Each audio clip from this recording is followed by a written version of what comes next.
sortie médiatique d'Io de la Toiture d'aujourd'hui, c'est pour juste dénoncer ce que nous avons vu de ces images qui circulent sur les réseaux sociaux, sur la maltraitance de la femme à Salamabila, en République démocratique du Congo. Nous sommes ici justement pour essayer de dire que cela ne peut pas se passer en notre nom. Donc nous sommes là pour dénoncer les criminels qui cherchent à instaurer le régime des talibans en République démocratique du Congo. Nous sommes un pays là où la femme ne doit pas être une espèce en voie de disparition à cause de la barbarie des hommes.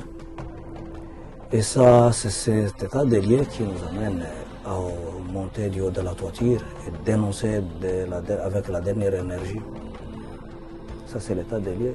Mais la problématique, c'est que nous, les Congolais, nous avons eu l'habitude d'attribuer notre maltraitance, si ce n'est pas les Rwandais et les Ougandais, c'est l'homme blanc.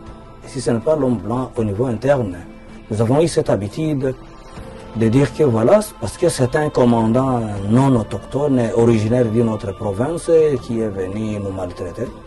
Mais le cas flagrant de Salamabila, c'est la violence du Congolais faite à un autre Congolais. Donc les Congolais infligent la violence inhumaine, inimaginable à un autre Congolais. Et surtout des jeunes, des femmes vulnérables.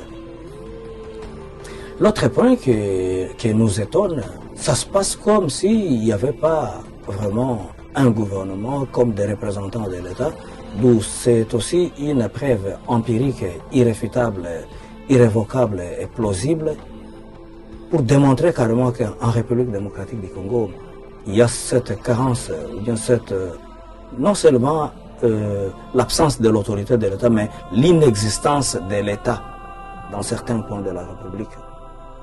Alors, ce qui reste du Congo, c'est un drapeau et l'hymne national et on s'appelle un pays, mais l'État en soi n'existe pas à la lumière de ces images qui circulent sur l'instauration ou bien sur l'apocalypse des femmes à Salamabila. Nous allons aussi proposer des pistes de solutions à cette histoire.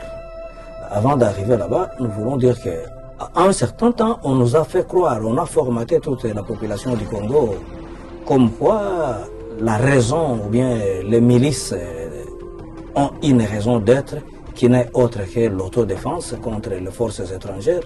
Mais curieusement, oui, les forces étrangères auxquelles nous avons toujours attribué le rôle de pillage de nos ressources, auxquelles nous avons attribué la convoitise de nos terres, mais ce qui se passe maintenant, les forces sont devenues de plus en plus négatives, que ça ne vaut plus la peine. Il faut qu'il y ait des mécanismes d'éradication de ces gens. Il n'y a plus d'esquisses pour maintenir ce genre de pratiques en République démocratique du Congo.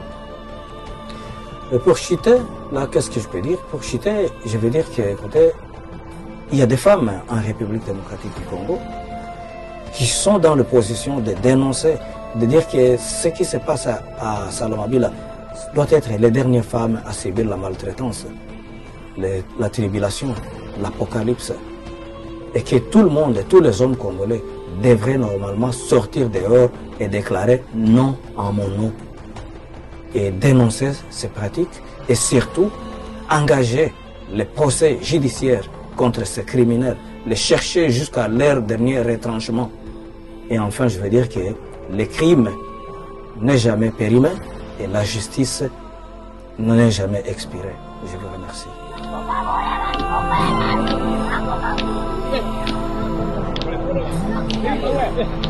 Yeah.